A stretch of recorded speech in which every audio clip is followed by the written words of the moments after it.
নমস্কার বন্ধুরা, আপনাদের সকলকে সনাতন ধর্ম ইউটিউব চ্যানেলে অনেক অনেক স্বাগত। আজকে আলোচনা করব ঝুলন যাত্রা। তো 2025 সালে ঝুলন যাত্রা শুরু হয়েছে শ্রাবণ মাসের 18ই শ্রাবণ থেকে তথা 4 আগস্ট। তো এই ঝুলন যাত্রার পেছনে যে আধ্যাত্মিক কারণটি, সেই কারণটি সম্পর্কে আজকে বিস্তারিতভাবে আলোচনা করব। যদি ভিডিওটি শেষ পর্যন্ত দেখার অনুরোধ রইল। ভিডিওটি ভালো লেগে থাকলে লাইক, শেয়ার, সাবস্ক্রাইব করে দেবেন। তো চলুন বেশি দেরি না করে ঝুলন যাত্রা সম্পর্কে বিস্তারিতভাবে আলোচনা করা যায়।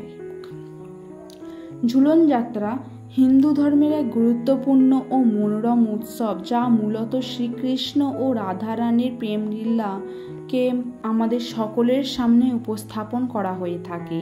এটি শ্রাবণ মাসের শুক্লপক্ষের একাদশী থেকে পূর্ণিমা পর্যন্ত তথা 5 দিন ব্যাপী এটি পালিত হয়ে থাকে।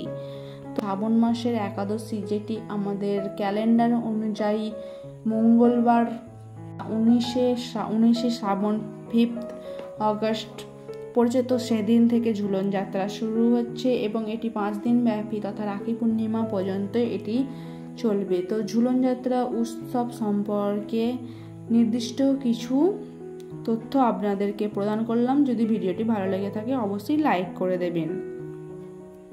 উৎসবে রাধা কৃষ্ণের দোলনাকে স্মরণ করা হয়ে থাকে। বিশ্বাস অনুযায়ী বর্ষাকালে বৃন্দাবনে রাধা কৃষ্ণ একসঙ্গে দোলনায় দোল খাচ্ছেন এবং অষ্টসখীগণ ওনাদেরকে ঘিরে অবস্থান করছেন। সেই প্রেক্ষাপটকে এই মাধ্যমে তুলে ধরা হয়ে থাকে।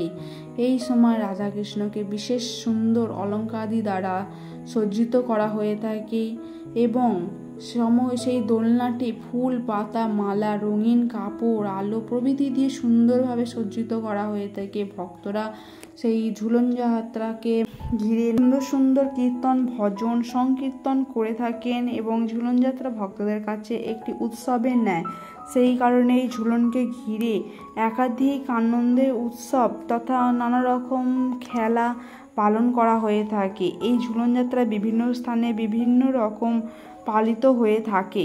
ঝুলন যাত্রা বিশেষ আড়ম্বরের সঙ্গে পালন করা হয়ে থাকে, যেমন বৃন্দাবনের বাঁকে বিহারী মন্দির, ইস্কন, রাধারমন মন্দিরে প্রভৃতি স্থানে প্রচুর ভক্তের সমাগম হয়ে থাকে এবং এছাড়াও নবদ্বীপ, মায়াপুরে গৌড়ীয় বৈষ্ণবরা এটি অত্যন্ত আড়ম্বরের সহিত গুরুত্বপূর্ণভাবে পালন করে থাকেন।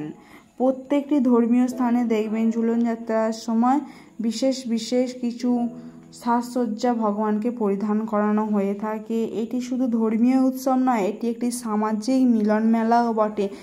কোনো স্থানে এই ঝুলন যাত্রাকে কেন্দ্র করে বিশাল বড় উৎসব তথা মেলার আয়োজন করা হয়, যেখানে একাধিক মানুষ তথা ভক্তের সমাগম লক্ষ্য করা যায়। গ্রামের দিকে এটি একটি মেলা হিসেবে প্রচলন রয়েছে। এখানে নির্বিশেষে একাধিক মানুষ ভিড় করে। ঝুলন যাত্রা আমাদের শেখায় ভক্তি আনন্দদায়ক হতে পারে। ঈশ্বরের সঙ্গে সম্পর্ক মানেই লীলা ও প্রেমের আদান প্রদান।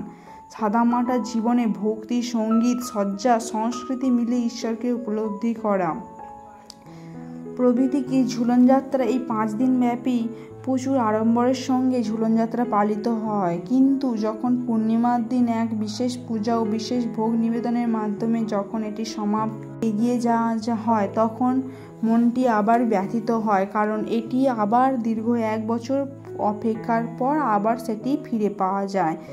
অবশ্যই ভক্তদের জীবনে উৎসবে কোনো অভাব নেই, কারণ ঝুলন যাত্রার পরপরই জন্মাষ্টমী অনুষ্ঠান আসছে। তো অবশ্যই আপনাদের সকলকে জন্মাষ্টমী এবং রাখি পূর্ণিমার আগাম শুভেচ্ছা। আপনারা কে কোথা থেকে এই ভিডিওটি দেখছেন এবং আপনাদের শহর বা এলাকায় ঝুলন যাত্রা কেমনভাবে পালিত হয় অবশ্যই কমেন্টে জানাবেন। তো আজকের জন্য এতটুকুই। দেখা হচ্ছে আবার অন্য কোনো এক ভিডিওতে।